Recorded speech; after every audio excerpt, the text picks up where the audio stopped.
You're listening to Soul Lounge Primetime on WHCR 90.3 FM, the voice of Harlem, with DJ LeRoy and the Night Watchman.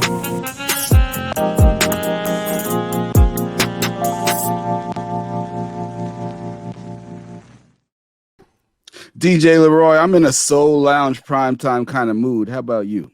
Me too. As a matter of fact, like I said, I leave you for just a little while, and suddenly we have new promos. So loving it, brother. We just gotta keep it popping. Especially when we're bringing on esteemed guests on the show. So we want to, we got to clean up the studio, make it look nice.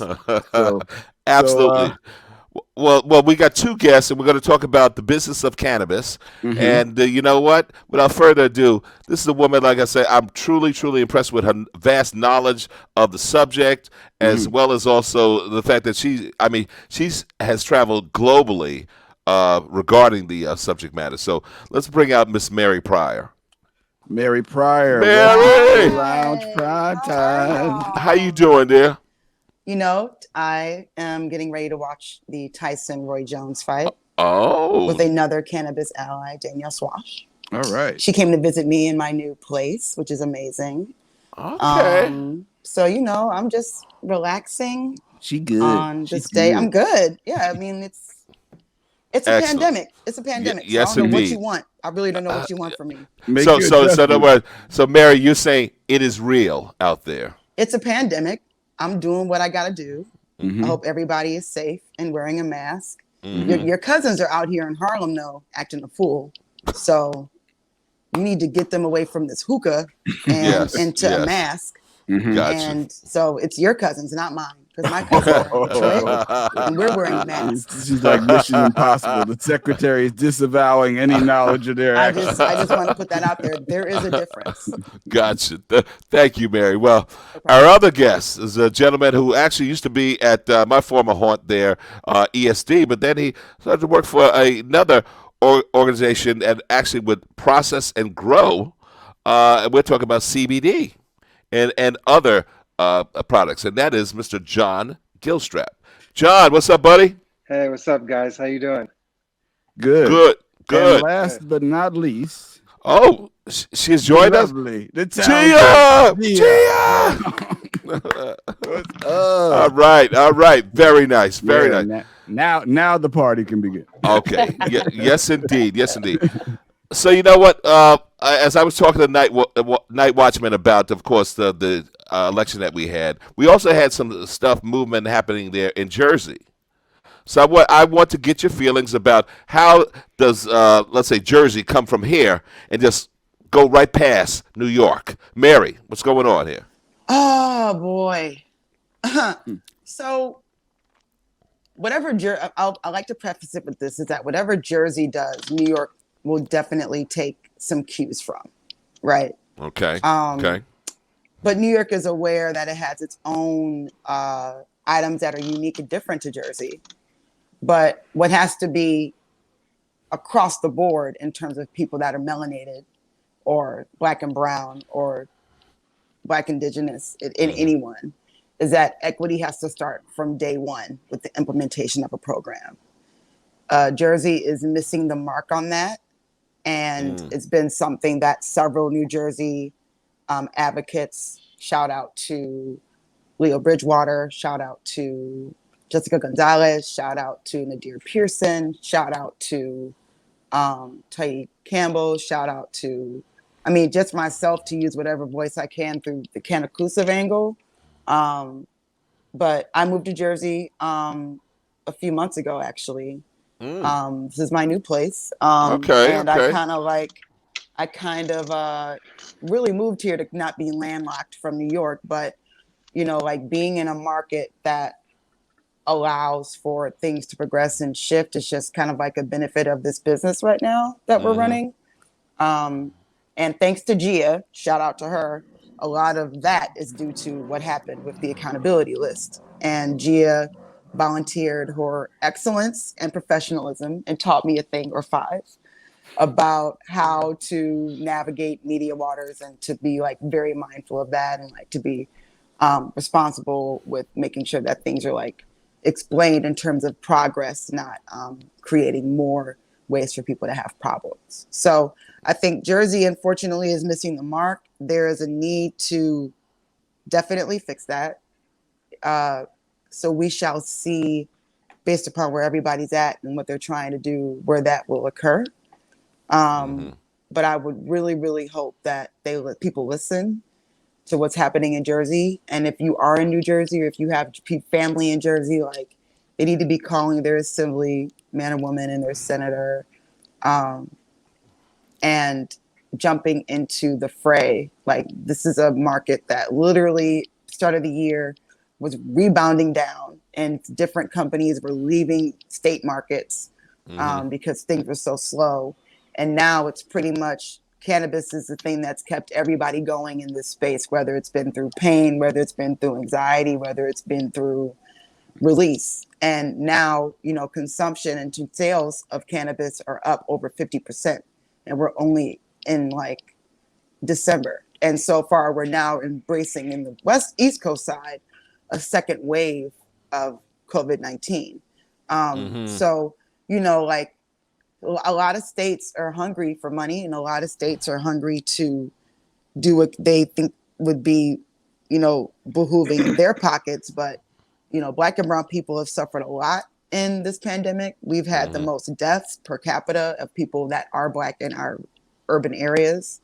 And, you know, the PPE loan thing didn't really support Black and brown folks like that. A lot of the financial programs really didn't benefit people. And so when you look at, you know, food banks and food insecurity, we have a lot going on where we're not going to be able to see a rebound for a while. So people need to know that for their communities that have been ravaged by this, during this, and pre this, due to the war on drugs, equity needs to be day one. And that needs to be definitely involving citizens of color in the states and the municipalities that they operate in. Gotcha. John, do tell. Well, you know, thinking about it, is New Jersey really that far ahead of New York, right? I think, I mean, yeah, they're probably one baby step ahead in that the citizens of New Jersey voted in favor of legalizing cannabis, but the government really hasn't even baked the cake yet. And I think, you know, Mary hit it on the head. You know, there's still a long way to go. And the big problem is one of the main ingredients of this cake, if you will, is a social equity piece. And they really haven't nailed that down yet, or really got anything definitive or really comprehensive that makes any sense for the Black community in New Jersey. And Wow. the one thing I think, though, that New York, New Jersey have in common is that New York is thinking about legalizing it, is nowhere anywhere also with social equity strategy and policy. So they do have those things in common. No, I think maybe where New Jersey can signal to New York is like, listen, there's a lot of heat around why New Jersey has failed to put any, you know, comprehensive social equity or social justice piece forward. And New York should really know that that's going to be coming to New York as well. Maybe even in a bigger wave of protests there. So I think the trend is positive and looking upward, but there's still a long way to go, I think, with respect to having a really legitimate, credible, sustainable cannabis business for New York and New Jersey. Gotcha. So DJ LeRoy, I got a surprise guest that I'm going to bring on. Does the person wear a white coat? Sometimes. It's Dr. Stephen Robinson. Dr. Robinson! Cannabis Greetings. Clinicians. Greetings Yes. to you all. How are you? Greetings. All right, welcome. Yes, indeed.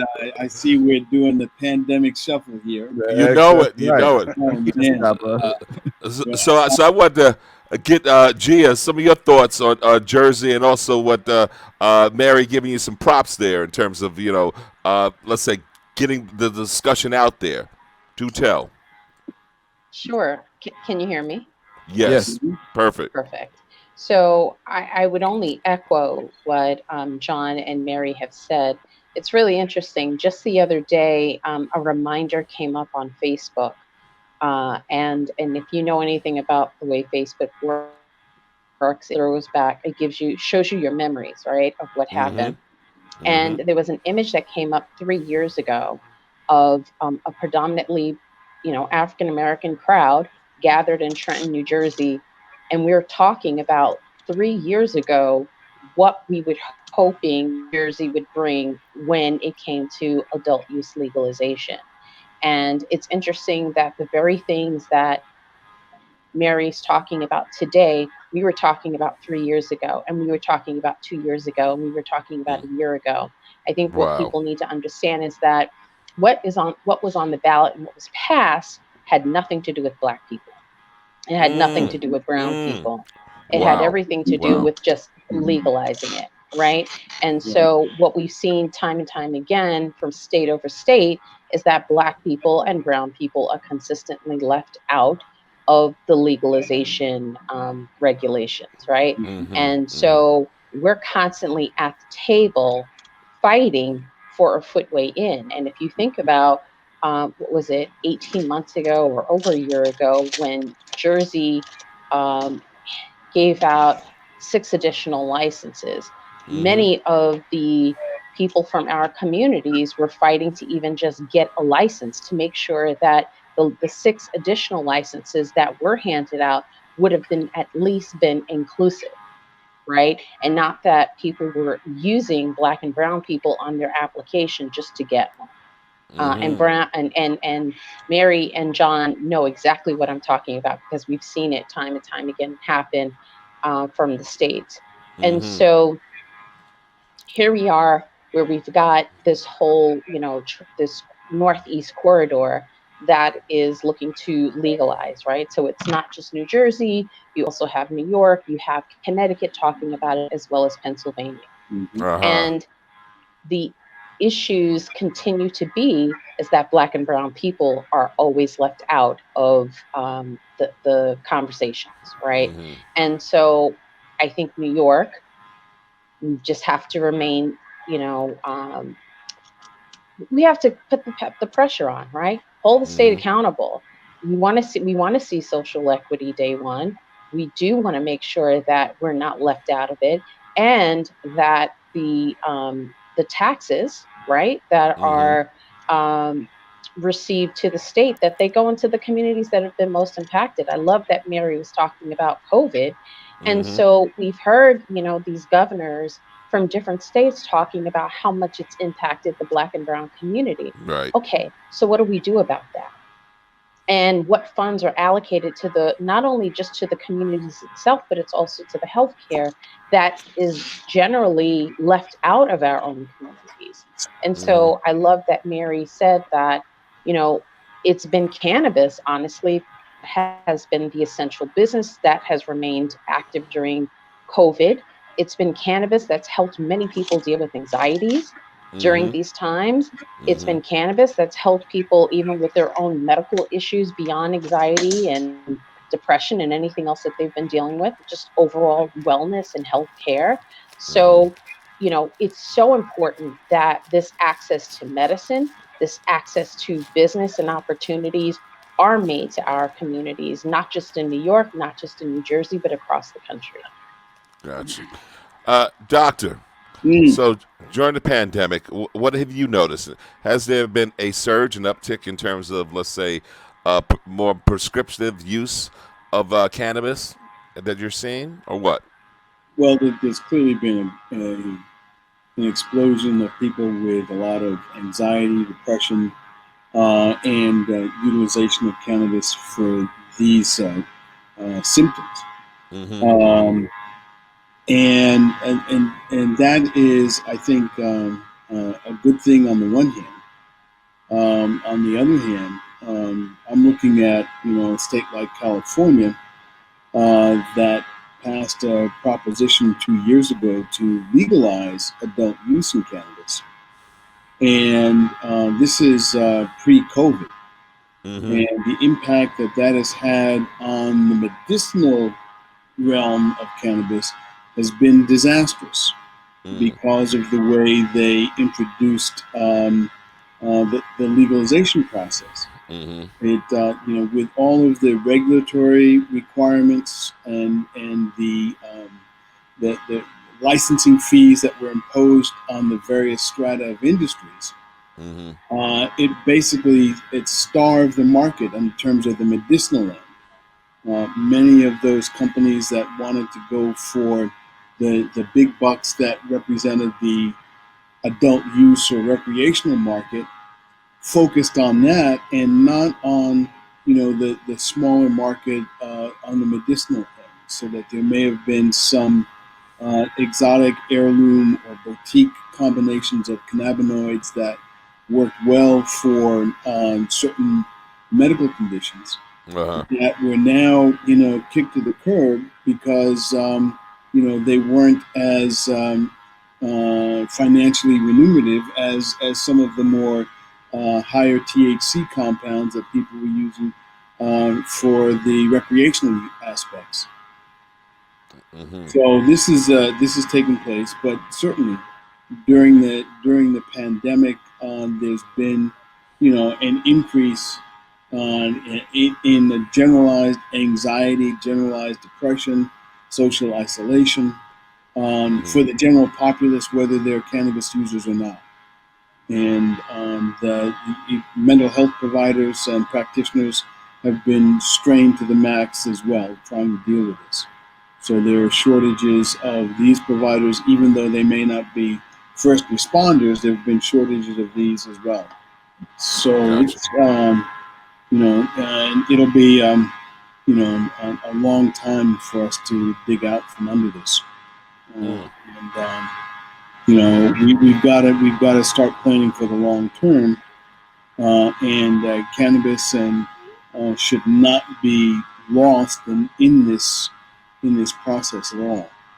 Because I can't forget that we are with the legalization of cannabis, we are looking basically at the foundation of a major basic industry in this country, and one that people of color have been systematically excluded from by all of the financial barriers imposed against entry, and we've got to fight against that in whatever way we can.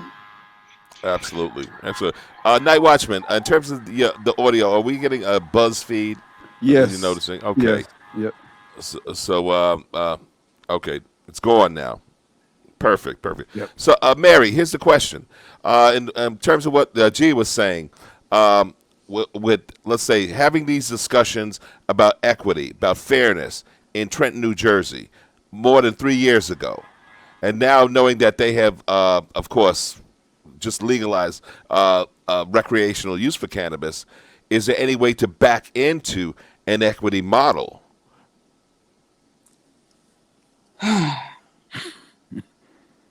So it begins with a sigh. You know what? I really, oh man, I hate because Gia's like I can feel Gia knowing what I really want to say, but Gia's also helping me like media train it at the same time.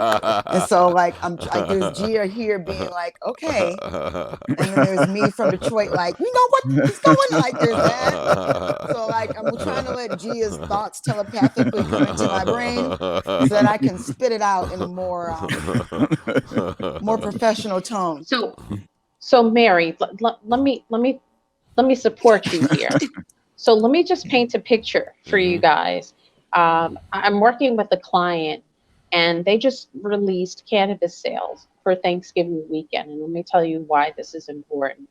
So for Thanksgiving weekend, it's estimated that $270 million will be generated from the cannabis industry, whether through adult use or medical consumers, which means that the breakdown that the client created, or the data, I should say, basically 42% flower, 37% cartridge pen, concentrated at 11%, infused products 8%. The gender sales are between male 64%, while female at 36%. Group sales, under the age of 30, about 28%, ages 30 to 40, about 30%, 40 to 50-year-olds, about 19%, over 60, about 11%. And the reason why I'm breaking down that statistic is that nowhere in there does it say the percentage of sales from Black and brown communities. But we know that we're very much a part of the consumer base, right? Right. And so that's in terms of sales. But when you think about whom we're buying from, the majority of those businesses are not Black and brown businesses. Right. And so when, go ahead, Mary. On top of that, this is On good. top. I think it was like you gave me like the Scotty. Okay, cool. Right. So, but because it's important, right? Because they wanted to know, how do we back into it? You know, it's whether. Go ahead, hon. I just wanted to give you those numbers because I think people need to understand how much people are spending. Yeah, I'll say this. Like, currently, what I think the Jersey strategy that we're working on from our end is we need to tell municipal leaders how they can create their own program within their communities, because a lot of favor is put towards impact zones in Jersey. If the state isn't going to do it and be given that municipalities still have control, that's something that if a mayor understands what these figures really are, they're going to be like, oh, and I know I'm an impact zone. And I also know I have the largest cannabis market here, AKA Newark. So now here's what we're going to do. This is my social equity program. Here's what these people have told me about how y'all get down. And when you think about someone like Ross Baraka, you think about the mayor of East Orange, the mayor of Irvington. These are Black mayors. Right. So you have to, if you can't go there, you have to go there. And like a lot of the things, like even that I willingly do is like, in order to have those conversations, I still play a little bit into some of the stereotypes that we have against people that do consume. And I try to flip it on them and say like, hey, like I look like your big niece. I look like your sister. I look like someone that you sat next to church with. Like I look like whatever stereotype you have, understand that everybody consumes. It's not what you think. It's not the skewed negative imagery that the media has showed us of Black and brown people consume. That's not it. But a lot of that is fed by white supremacy, and just like a lot of these state decisions are led by a degree of that as well. But you're also talking to people that have a propaganda system and a propaganda machine made to go against the textile community and to blame Black and brown people for said issues in terms of prohibition is a big deal as to how we missed or were stripped of land that we had in the South that actually grew hemp crops. Like Black people were making money at a certain point. And for every time that's happened within tracing economic stability and government interference or things that have been brought into our communities, the dips really, really dip. And so when you look at the economics of where we haven't had a chance to have any equality, period, right? We also don't have equity. So while we're fighting and screaming for equality this entire time, equity has been a missed conversation. And a lot of how these industries have rolled out, but benefit from our work, us being criminalized, us being unfairly targeted, us being brutalized, us being killed, us being murdered, like that matters. And so I think I want to try to get to people to understand that backing into it has to be with intention. But I think we sit and talk with silos with each other, which is why I try to go after a younger market, because like, I want people to understand that it starts at home, and then it starts with you sharing what you have. And then it starts with you like showing that healing can be a part, you can make this part of your practice. So yes, that's my plea to Black and brown leaders. Like, if you want to have a municipal conversation about what this means, you need a full report. I am more than happy to sit with you and give it to you. Right now, I work for Cookies. Right now, I have a business, kind of inclusive. We have 7 clients that are MSOs. We know what's going on, right? So everybody on this call knows what's going on. And so if it's a matter of everybody contacting these 4 people, like, let us talk to you about how this is moving, because there is a large tax revenue that comes from cannabis. It's literally allowed states like Colorado to sustain Hey, Curtis, midst can of I all say? of this. Go Sorry, ahead. I'm going to say maybe we have to frame it differently. We're not in a situation where we have to back into social equity, right? And I think that just even that just once again puts us on the back foot. Like we really don't have any leverage. I think there's still a chance to bake this in going in, right? Because none of the policies, to my knowledge, and Mary probably knows this better than I do, none of the policies in the regs they still haven't been formulated and developed yet. So or put forth. but the thing is the regs come after the ruling, because then they have to change the Constitution by the 1st. Right. So but essentially, there's still no document on how this thing is going to roll out, right? no, none at all. But if it's not baked into the ruling and baked into the law, you're going to have a council that's going to come down later to like do stuff later with no intention for equity to be at the start in the law, so that it's recognized as something that's criminal if it's not respected and followed. That's the issue. So I'm saying I think there's still time to do that now, to put the social equity language in now, because we're never going to be able to claw this thing back. I mean, we've even seen that in New York State on the medical marijuana side, where those 10 companies already, the horses have left the barn a long time ago, and we're still talking to try to figure out how do we make the medical market in New York more equitable. But these guys have such a head start on it, and it's really going to be hard to claw back some of the territory there. But the business case here is important, and the local, the mayors and so forth should really understand this, because it is going to be a huge revenue driver. I mean, between these 4 states, New York, New Jersey, Pennsylvania, Connecticut, or 5 in Massachusetts, Connecticut. That's like a 40 million addressable people market. 40 million people, right? Now, and that's huge. I mean, that's like a global market in this little tiny area. So I think we really have to make the business case to these guys that they really have to do social equity. And I know that's just difficult because it's just difficult because they really left us out on a lot of opportunities. Like we missed the tech boom in the early 2000s, and a couple of social media boom. We were left on the sidelines. And I'm really worried that this is a multi-billion-dollar market, and we're just looking at it. We're just looking at it, it's just going right by. We somehow have to get on the radar screen with people. I just want to clarify. I'm just offering that as an item because it's real out here, and there's states like Arizona. There are states that won't have equity as part of anything and what they're creating, unless people really mobilize, right? I'm not saying that equity should not be day one. I'm saying that if this passes and equity is left out, right, it has to be day one. If it passes and it's not part of it, yes, it's hard to double back, but that's just a secondary strategy that I'm thinking about as a just in case, because these companies benefit from these urban populations more than we really know, because data hasn't been broken down by race. Gia has a good point here.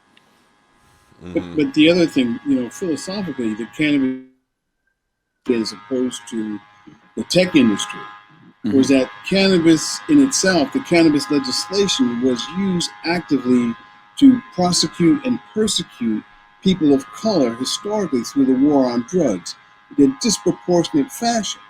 And it was used to disempower and underdevelop these communities by mass incarceration and everything. So there is really a philosophical reason why the legislation should be created to rectify that past discrimination. Now, California, when they passed their legalization, that was passed by a population-based initiative. So it was not as clearly thought out as it might have been through legislation, but subsequent municipalities like Oakland and LA were trying to implement these equity programs on their own. And these equity programs have been brought up in a number of jurisdictions, like in Maryland, where it seemed to be kind of a disaster. Some issues were raised in Florida, which gave black farmers a mere pittance in terms of access to being able to get licenses to grow. There's an equity program in Chicago, and now, in New Jersey, all of the major municipalities should really focus now. If it's not at the state level, the jurisdiction, I agree that it should be at the municipal level to embed those equity provisions that if you want to have access to this market in this town, this is what you will have to implement. Now, on the other hand, I know that the industry, those MSOs and the Cannabis Trade Federation, these people are also moving forward with their diversity, equity, and inclusion movements on their own voluntary basis. And I've been, as the president of the SEC, we've been asking for where are the hard figures we can get currently in terms of what is the representation and the demographic breakdown for the cannabis industry as it stands now. And I can't find any compilation, any access to that right now. I Call do. Gia. All right.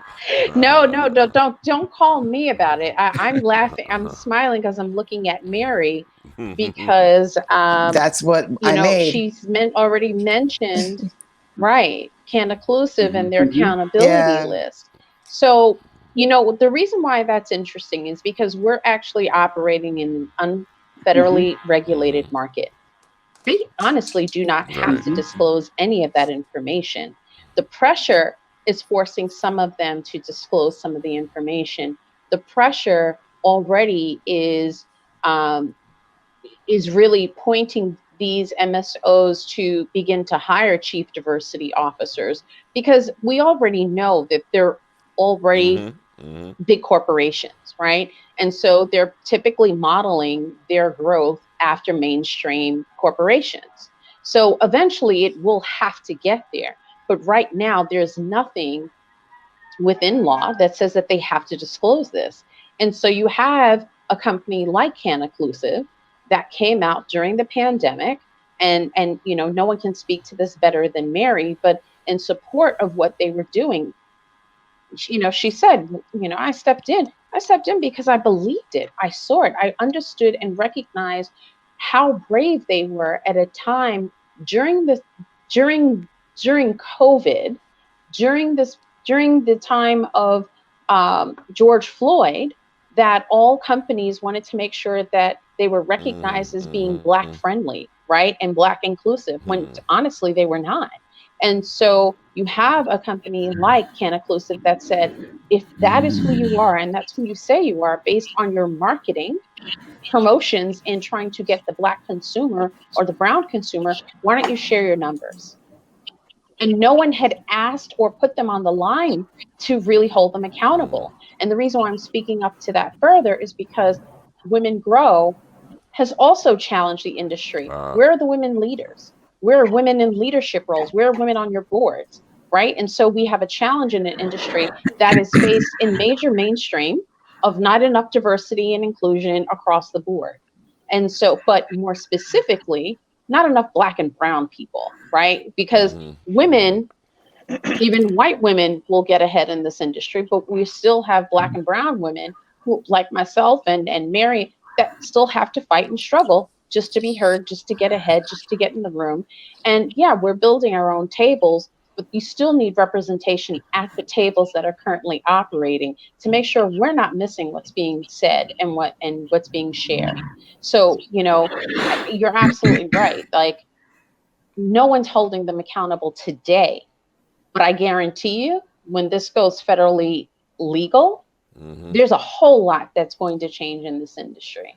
Yeah, we have major updates coming to the list, and we're announcing the new web build of the list in January on Inauguration Day. All right. So, Gia, when you said a lot will change when it is federalized, and I'm hearing in the negative, correct? No. I think it's in the positive, right? Positive? I mean, Positive. yes, Okay. yes. Because right now we have an industry that does not have to disclose much of their representation or their overall employee breakdown. But you also have an industry that doesn't have a banking system, right? So there's a whole lot on a positive matter that I feel like will change, because federal legalization will actually have to hold will hold many of these companies accountable, and it's necessary. We need these compliance and regulations in place in order for people to operate in a more meaningful manner. I think this administration, it is happening. I think go ahead. I think the incoming administration also, at the presidential level, is a little more leans a little bit more in favor of legalization. Maybe Biden himself is not in favor of federal legalization. I think Kamala Harris is, but Biden at the least is in favor of states' rights, allowing the states to make some decisions. I still think that's going to be a problem, because you're going to need interstate commerce to be strong. So this individual states is still a little problematic, but at least I don't think he's going to get in the way of legalization moves by various states. And I think Kamala is much in favor of legalization too. So that bodes well for legalization at the federal level. We don't know when that's going to happen, though, right, Gia? And I don't think we can't wait a year or 2 years for that to come on, because once again, the states will move beyond this, and we'll still be playing catch up. Well, there are things that the federal government can do in terms of changing the schedule classification of cannabis to move that out of the Schedule 1. And if it's out of Schedule 1, that opens up a number of opportunities in terms of both commerce and in terms of research medicinally. I read that Biden was in favor of moving it to Schedule 2 or 3 cannabis, which is a big help on the criminal justice side as well as commerce. And medical research. And medical research. Well, which is critical, because this country can be a bigger engine for research and medicinal developments than anyone that's existing right now. But coming back to the diversity, equity, and inclusion, I think a lot of the industry and the MSOs are hearing this message already about their lack thereof. And they're trying to get ahead of the game. And the Cannabis Trade Federation, which comprises MedMen and Khalifa and Cresco Labs and all of these MSOs, they've put together a DEI task force with some heavy hitters. President of the NAACP and others are on that task force. They're working right now to try to develop some industry-related guidelines. Now, from my standpoint, whenever the industry puts something like this together, they want to put it together so that ultimately they can still stay in control. And so I think it needs to be really, really watched very, very closely to see what comes out of that. But they're already moving, and that the Cannabis Trade Federation is only one of these cannabis multilateral organizations that is putting together these DEI proposals that will have voluntary reporting on all of these diversity and inclusion statistics that we're talking about that are lacking right now. I want to give. Can I just add one thing though that's been mentioned? So I don't know how you all have been following, but or if you've been following or not. But the House plans on voting on the MORE Act, which is the Marijuana Opportunity Reinvestment and Expungement Act, which is oh gosh, I think it's like 38 HR 3084. I forget, just look it up. It's called the MORE Act, but I'm not good with the numbers. But that's so important because there have been so many groups that have been behind that. But basically, it helps to it basically will end federal prohibition, right, and decriminalizing it. And hopefully, if they are voting on it, which I believe, why do I feel like it's in the coming week or next week? It's in the coming week. It's in the coming week because they just announced it just before the holiday. That could be huge for the industry. nationally. So, that's something to consider as we're discussing these issues. Now, in terms of how it impacts it state to state, that's a different story. But, in terms of if we can get that to pass, it's a huge step forward for the industry. I want to give Mary a chance to respond, and we're actually going to give her a hall pass that she's going to get to leave early. So I wanted her to have a chance to just give some remarks. Yeah, I really hope that everyone talks about use with their families, put people on to things that might give them relief, whether it's psychological or physiological. And we have to actively speak up.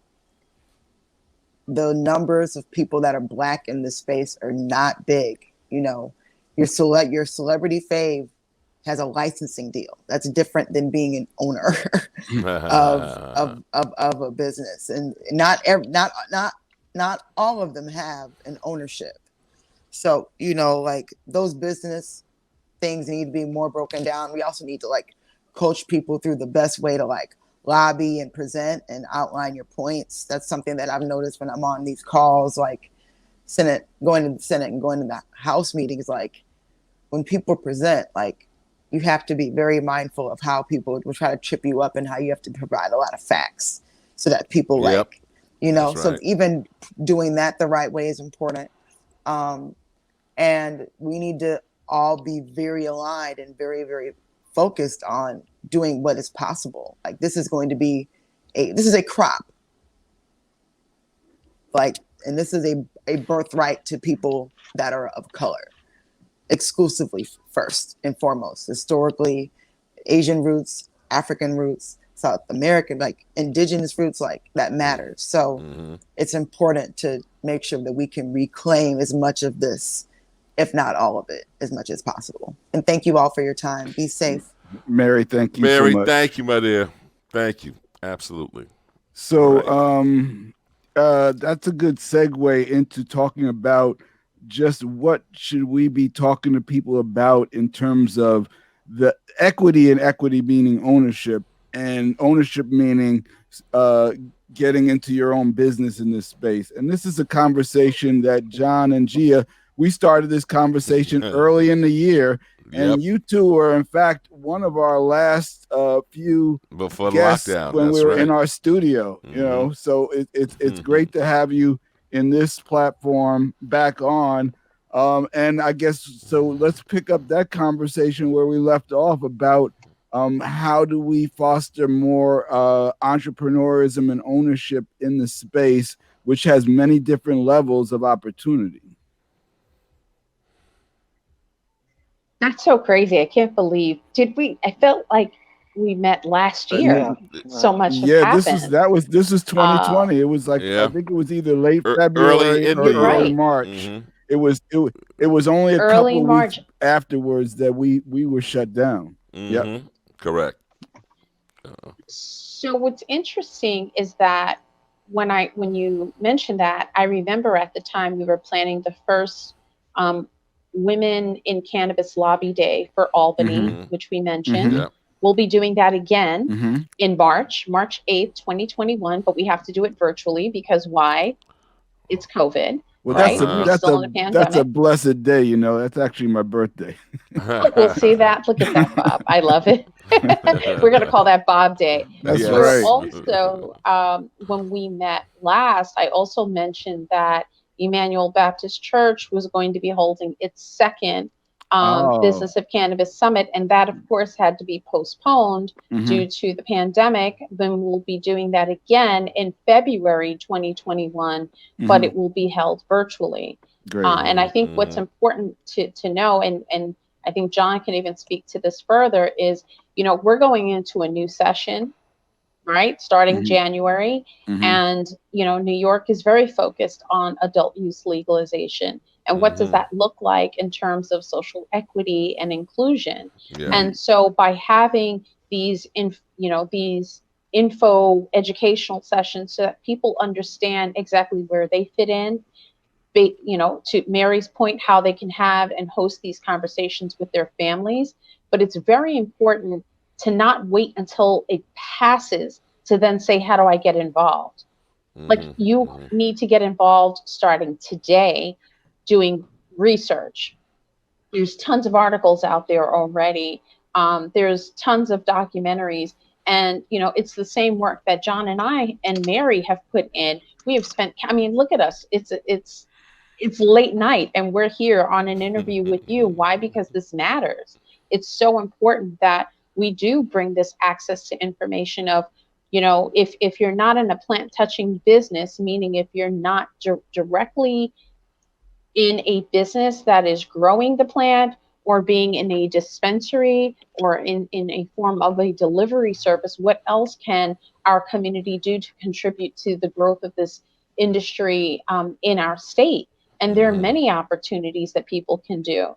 I've had my own company, which is PR, branding, and business development for some time. And I expanded that into the cannabis industry in 2015, and it still continues today, in addition to what I'm doing with Women Grow. And so people have to understand their contributions in growing this industry and having a stakehold in it. Yes, it does matter that we are a part of the plant touching side of the industry, but it matters just as much in being a service provider to the industry. I don't know if it's fair to say this on your show, but one of the analogies one of my good friends said to me, he says, during the crack epidemic, who didn't get arrested? And I'm like, who? He says, the guy who provided the vials, the little packages. And I thought, that's right. It goes back to the gold rush. It's the picks and shovels, right? Yeah. And so this industry cannot survive without packaging. This industry cannot survive without any sort of marketing, right? That you're able to build your business. And so all of these are so essential in the building or the emergence of a adult use market in this in our state. And so that's something for our community to understand. Well, if we all cannot be in a plant touching space, how else can we contribute to this? Yes, we can be a delivery service. Yes, we can set up clinics and healthcare, services, or, again, one of the issues we were talking about were consumption lounges. And if New York would allow that, and I do believe that they should. But I want to turn this over to John, because John has been really instrumental, on the side in terms of assessing what other opportunities can be in the industry. It's funny you bring that up. Bob G and I were just talking about this question a couple of days ago, and we get it a lot. I mean, I agree with her assessment. One of the things I would urge folks to really just do the research on the industry, just 360 research on the plant, the history of it, the criminalization aspect of it, just to be really knowledgeable and get some data and some stats, because people will come back at you and and just say you're just in it just to be playing around as recreational purposes. But if you're not in the plant touching side, there's lots of ways to participate that are really meaningful. I mean, pharmacy from a chemistry standpoint, chemists and pharmacists are going to be in high value. I always think the bottleneck businesses are going to be valuable as well. That means everything that comes off the field has to get to somebody's shelf and has to be processed in between. So we're going to need testing facilities for sure. I'm just consulting. I'm doing consulting now in the space, helping a client build a formulation lab and extraction facility. Those are going to be in high demand. And I think that maybe I have to say testing, because everything's going to have to be tested. Even your edibles are going to have to be tested. Your flower is going to have to be tested. They also have to be made somewhere that's certified, probably by the Department of Health. So those facilities have to be set up. I just talked to a woman in Illinois who's trying to set up, who's trying to get into the space for edibles, but is using a ghost kitchen or a shared facility to do her baking and her processing there, because she can't afford to build a food grade kitchen. But if you build one of those, then you have 10 clients who can come in on a regular basis. So I think you have to be creative like that.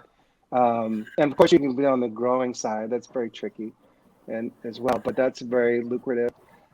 Just one other thing I didn't mention, we forgot to mention, or maybe we didn't get to it too tough, is um, how do we keep this? How do we keep the money in the Black community as well? So I think we need Black people in all those buckets, so the money can turn around in the community, because Right. even on day one, if we give out licenses and people are doing dispensaries, where is the cannabis coming from? It's coming from out of state, from white farms. So that's money leaking out of the state and out of the community.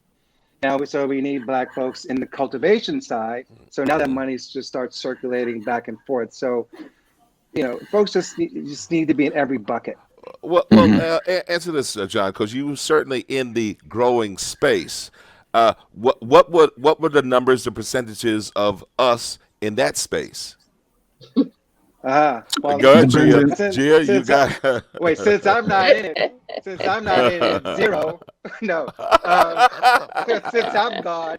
I know. Listen, I did CBD hemp. On the hemp side, there's probably 700 licenses in New York State, and I knew maybe 2 or 3 Black people in it. Sheldon Roberts, me, and I'm not doing that anymore.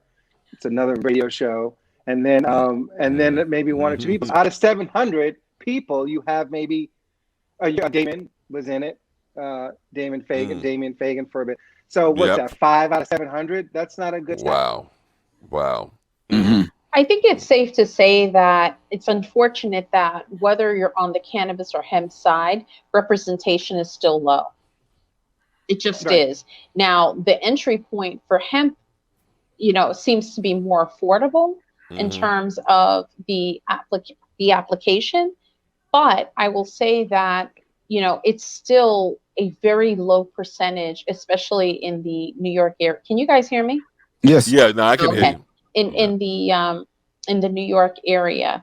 So I agree. Like it's interesting, and it's yet sad to hear how low the percentage of ownership is in New York, right? I mean, aside from on the cannabis side, there's only 10, license holders. So you wouldn't have, they didn't select anyone of color, right? Or no, that's a lie. There was one. There was one gentleman in Syracuse, I believe.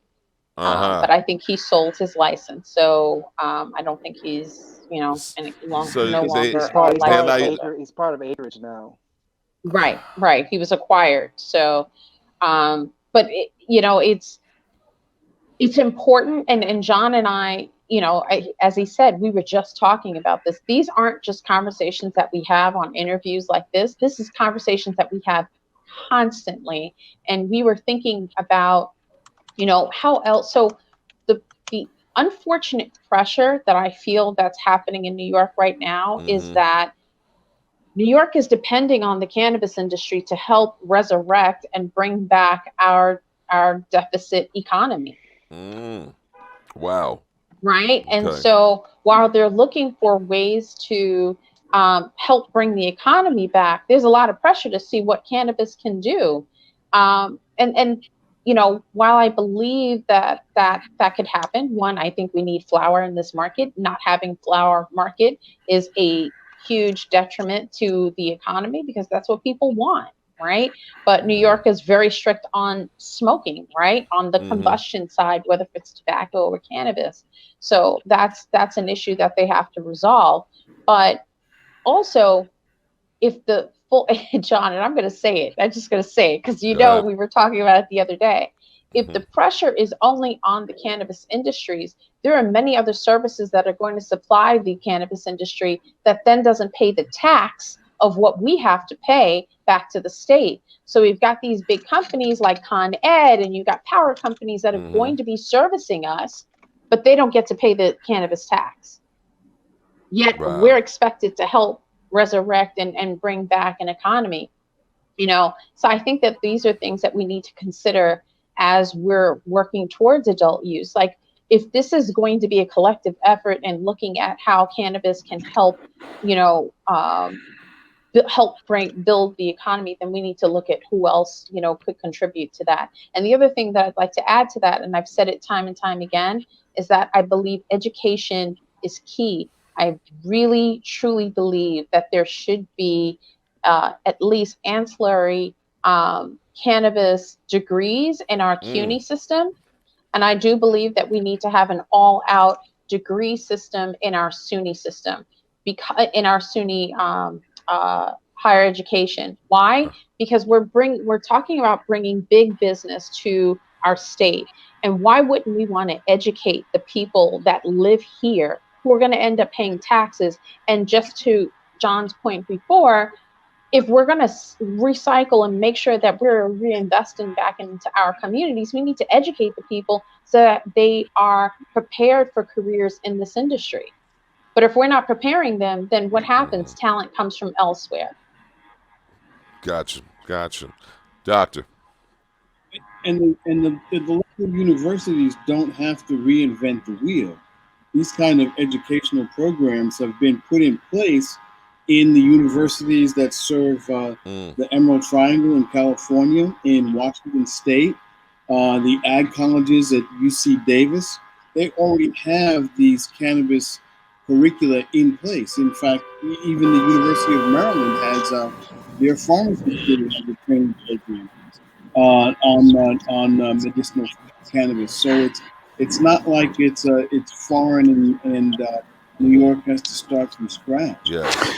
What can we do to foster capital development? Because that's always been the place where Black entrepreneurship runs into the brick wall. Is getting the funding, and particularly we haven't been able to develop anything because it hasn't been legal, and it's hard to get companies funded in an area until the legislation passes. But looking forward and looking optimistically that we will get something passed in New York in 2021, what are the things that people can do in terms of looking at ways to source the capital needed to compete? And I know you think about these things, so. Well, I was going to say, John, you want to go first? I'm happy to go after you. If I figure that out, I'd be, figure that out. I don't mean to sound glib, but I think, Bob, in a way, it's no different than a lot of other industries that you want to go into. If you want to do real estate investing or tech investing, you're going to have to. I think in this space, what's going to work is, and unfortunately, we don't have access to those channels. It's high net worth individuals and family office money, which seems to be more comfortable investing right now, particularly if traditional banks are locked out of the market. Right. So it's called, it's alternative financing sources. And that's where we have a deficit. We don't have those networks. But I think, there are VC funds that are, clearly there are plenty that are investing in the cannabis side, but they do on the general market end of it, and they're generally white firms. I think this is where you got to get back to having your business plans tight. I think you have to go to these funds to try to pull some of that money off with the data. Say, listen, hey, New York's 3 million Black people in the metropolitan area in New York City. That's a market. This is my plan for that market, and I need your capital. I mean, you're just gonna have to get re-educated and get really smart about the market. Mm-hmm. But, so I'm not a business person, so the whole way of thinking about business and capital development, I'm far more idealistic and perhaps less rooted in the actual financial structures. But fundamentally, what we are looking at is an industry that is being created by legislation as we speak. And because it is being created by legislation right now, we really should demand that this industry have this legislation that has these equity provisions in it.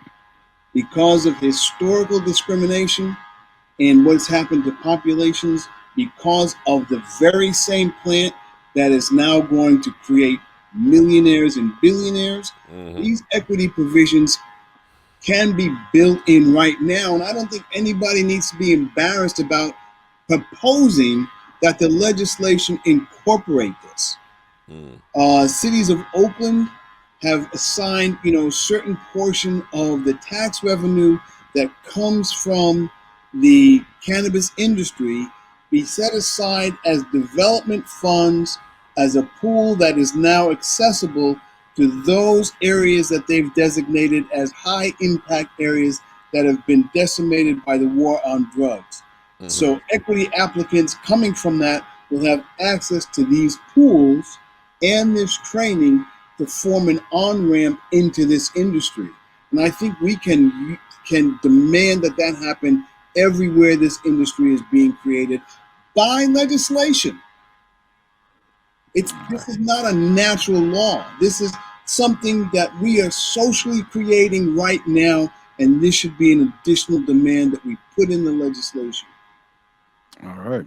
Okay. So we're in wrap-up mode. But let me just quickly, add to that? The other piece is, and we said this earlier, we don't have a banking system in this industry. Mm-hmm. And so, to John's point, unless we have access to high net worth individuals or to any VCs who are open to speaking with us, unless we're going to friends and family, I'm not really sure where that funding is coming from. There. And for even companies that are creating these social equity programs, what they're offering to these small businesses are very small, either micro loans or grants, which are fine in terms of operational, but really truly getting started in a plant touching industry, $25,000 is not going to cut it. But when you have access to a banking system, which we do not have, but there is something called the Safe Banking Act. And basically it's the Secure and Fair Enforcement Act, right? Which, a number of groups are hoping to get passed because it allows us as a people to go to our banks and not have to be dependent on any of these private equity or VCs to give us the money to start our businesses, whereas we can hopefully, our credit's got to be good and all these other things that, happen when you go after a loan. But at least with that direct access, we're not dependent on needing to know who are these private equity firms that we should be in front of. Now, do we still need business plans? Yes, we need all the things that we would typically do. But I do think that a banking system is essential and important for us because right now we are left out of those capital access circles. John, any final thoughts? I mean, I was just something that the doctor was saying that struck me, and it's why this movement to legalization is so difficult, particularly for Black people. It's like we're trying to take what's been historically a cultural phenomenon and turn it into an industry, right? Turn it into a commercial enterprise. Yep. And I can't think, and that's difficult because culturally we just had, the cannabis industry is just a complex cultural structure. Mm-hmm. And how do we get revenue streams out of that? The devil's in the details on that. But we have been such an integral part of that culture. We cannot afford to be out of the room when those decisions are made on the business side of it. Right. We just owe it to ourselves. To make sure that happens. It does not happen. Well, listen, we appreciate you all being here, and we have an open invitation. I would say we'd want to have you guys maybe back on in February as things are starting to heat up before that legislative process and before some of the events you have. Let's bring you guys back on and let's see where we are on things, because this is an important ongoing discussion. And now we're getting to what hopefully is the good part, where we can have a chance to implement some of these ideas and concepts and really get the social equity that we deserve in this industry. True. So, thank you for always having the conversation. Yeah, absolutely. Hey, we're here. We're here. Very important. Safe space. Yeah.